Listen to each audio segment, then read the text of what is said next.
Welcome back to the channel. Thank you for joining here at Unapologetic Progressive. Today we're going to talk about Utah, their gender-affirming care ban for youth, and the study that was in the bill that just recently came out.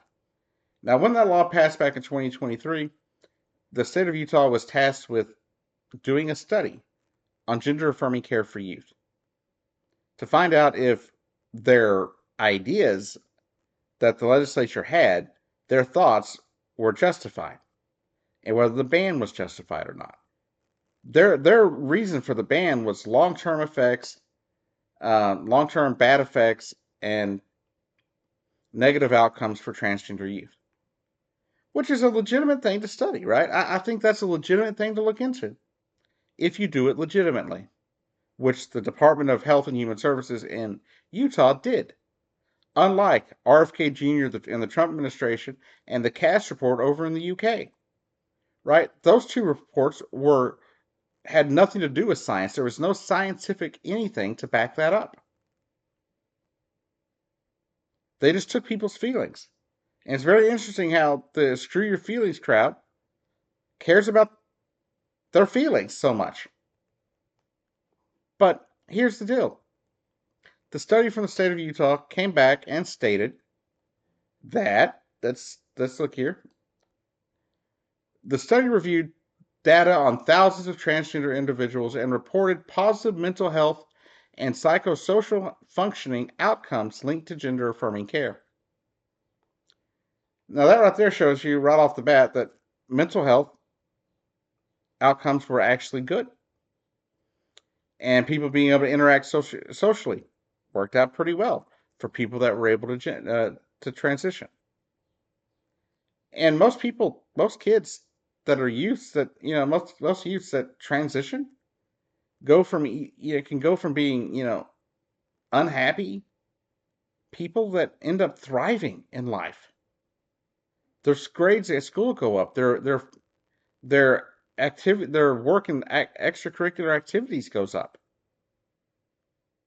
They become an actual, person of help in the community. They become a reasonable person in the community that they live in. Right? They're well adjusted. They are more compassionate than a lot of other people. But the fact is, the right doesn't want you to know that. They don't want you to know that there's positive mental health outcomes. The study also goes on to say that individuals who received care at a gender clinic before the age of 18 had lower risk of suicide and suicidal ideation than those that started care after the age of 18. It makes you wonder why they're trying to pass these laws, because other studies have shown this in the past. If you ask me, the MAGA Nazis want trans people to die as youths. And that's not something I can condone. I can't get behind that. I think it's despicable. Further, the study also concluded that at the conclusion in that particular report stated that policies restricting hormone therapy for minors are not supported by scientific evidence or concerns about future regret.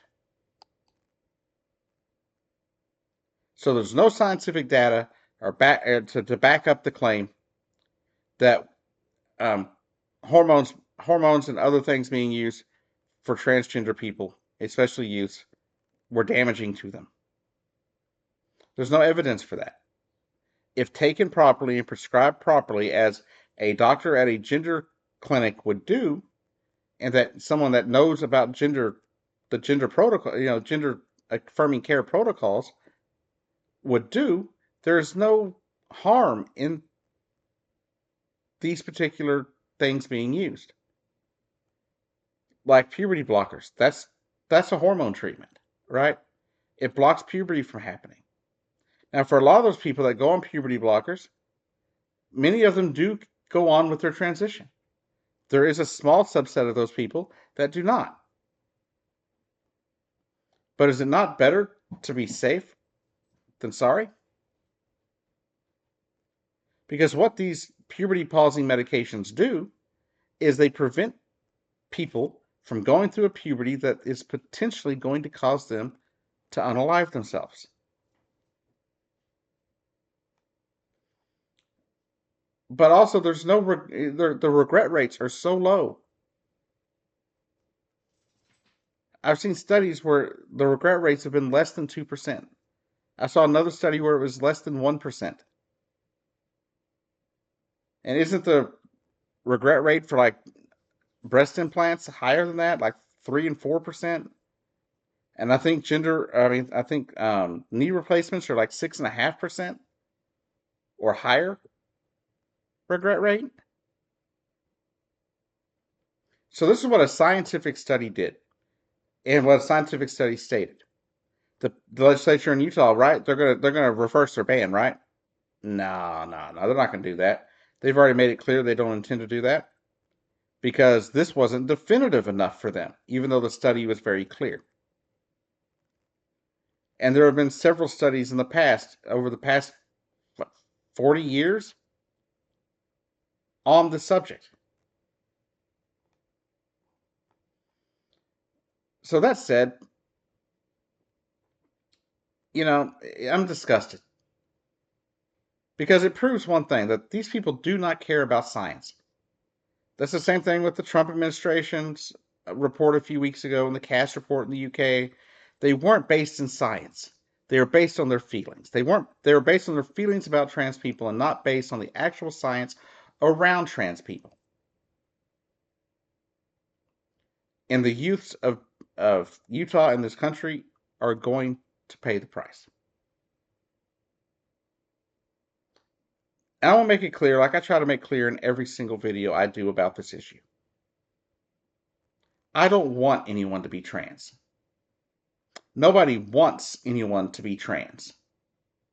What we want is that youth that happen to be trans get the care they need.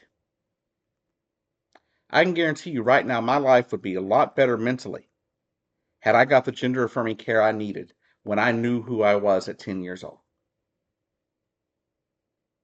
And no, nobody in the comments are going to be able to convince me, oh, it's because, people told you about it. No. I grew up in the 80s. I was born in the late 70s and I grew up in the 80s and into the 90s, right? So nobody was telling me jack diddly squat about nothing. I didn't know anything about LGBT people or the existence of gay people even until I was probably 13, 14 years old. There's a reason why I was so confused as a child. Because at 8 years old, 8.5 years old, I found myself feeling a certain way about females and males at the same time. I didn't know what it was, but I knew how I felt. And I'd always felt lost since I was a little kid.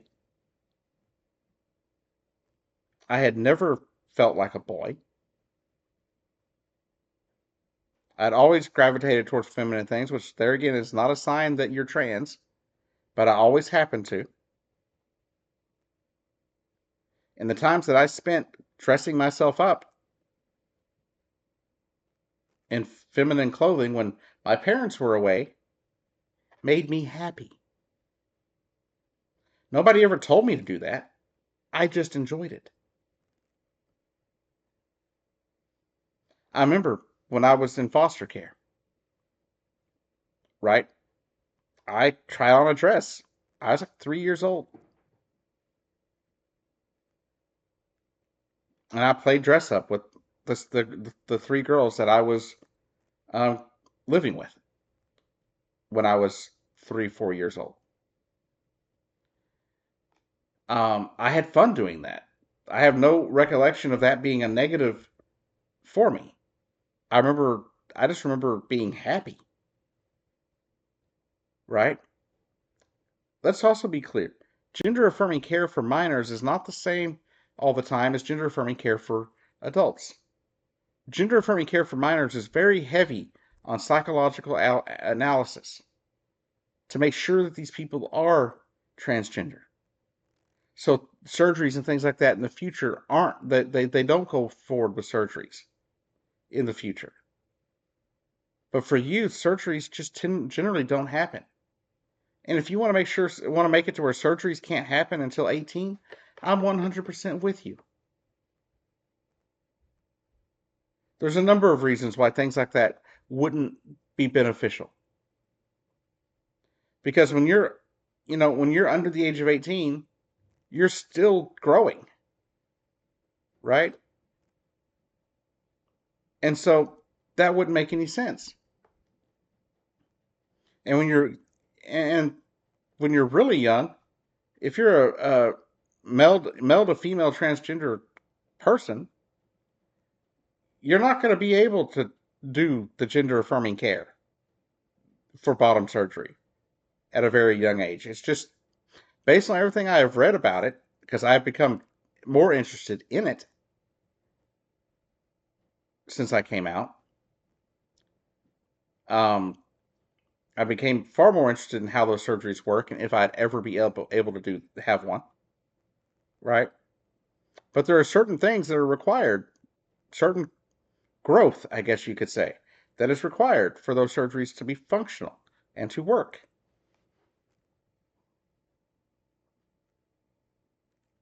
And I don't want to get very explicit about that.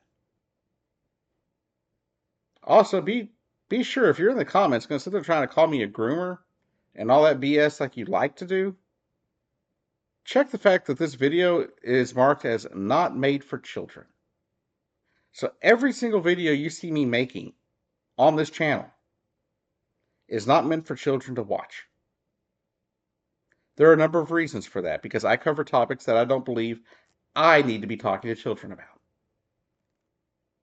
Because gender affirming care is not between me and anyone else, right? It's not between that kid and me.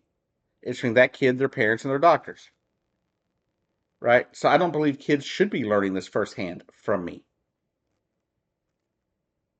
Because I am not the person that knows everything about gender affirming care. But I do know what the studies say. I just want to make it very clear that my content is not aimed at children. So to call me a groomer is just completely off base. But the fact is, this care is actually helpful for youth. And why? Because it involves maybe a name change. Maybe if the person's a male to female transition, maybe they grow their hair out. Maybe they wear a dress or a skirt instead of shorts and a pants, right? Maybe they just dress more feminine and act more feminine, maybe. I don't know. But that's typically what early on gender affirming care looks like. Like if I was, if I would have come out at 5 years old or 6 years old saying that I was a girl, one, it was the 80s, they probably wouldn't have listened to me. Because we didn't have as much study on the subject as we do now.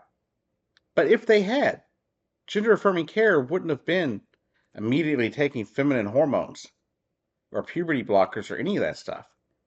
6, 7 years old, 5, 6, 7 years old would have been a name change, maybe my hair growing out,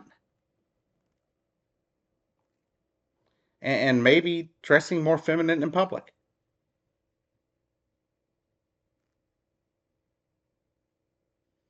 That's what it would have been. Because that's what happens at that young age. When you get closer to puberty and your body starts, producing more hormones, they do testing on that to find out where you are, and you may get put on puberty blockers. You may not. I'm so anti-medication most of the time that I probably would have avoided it. As much as I think today, I probably would have benefited.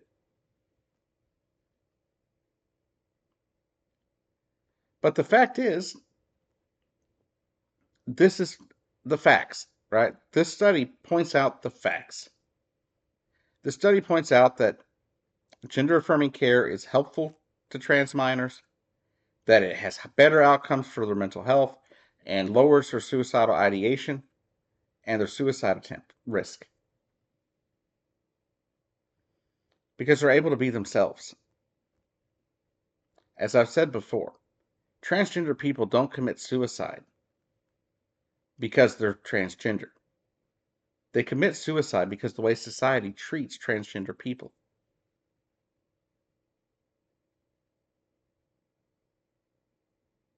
And when you're very sure of who you are at a very young age, when you look down and you see things that aren't you,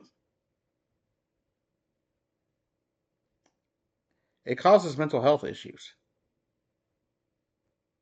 right? Especially when you have to lie about it forever. I didn't come out till I was 41 years old because I was scared. I was scared of how society would treat me, how society acts towards my community. But I knew at 10 years old. I knew for 31 years what I was and was terrified to come out. And if anything, the only thing I care about at all in this world is about other trans people being able to be themselves and be as happy as they can be, as early as they can be. So you can think what you want about me. But you see, I don't want anyone being trans. In fact, if there was a way that I wouldn't be, then I wouldn't be. Because it's not a great existence all the time. Not because of us being transgender, but society. I can tell you right now that if I had come out 31 years ago, I would have never wanted to kill myself. I would have never gone through that if I could have got gender affirming care at a young age. There were at least 2 times where I tried and people interrupted me before I did it. And I just passed it along and said, oh, nothing, I'll do nothing.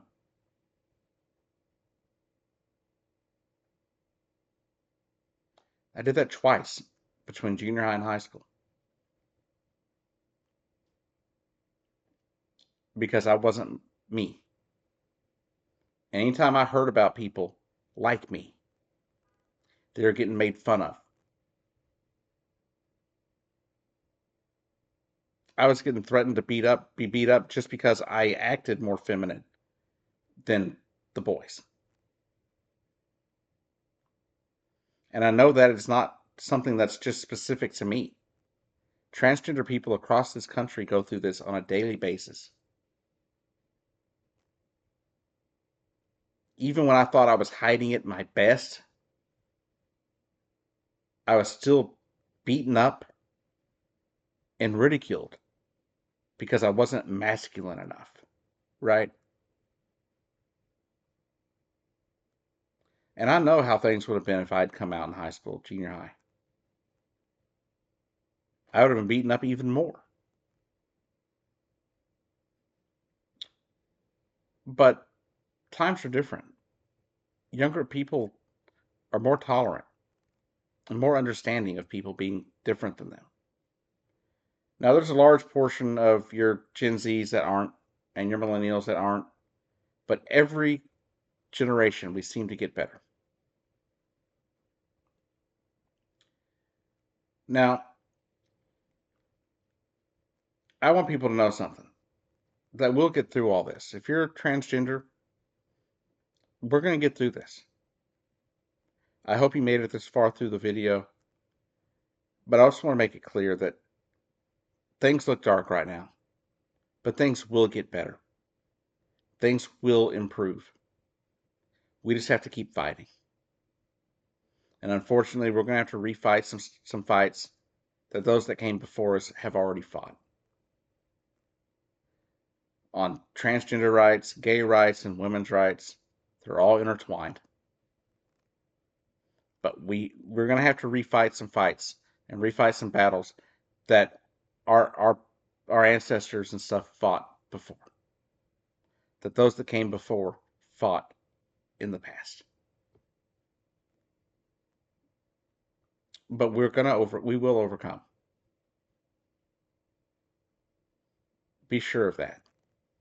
Don't let all these anti-trans bills and laws get you down. Don't let it bring you down. Don't let it take away your joy.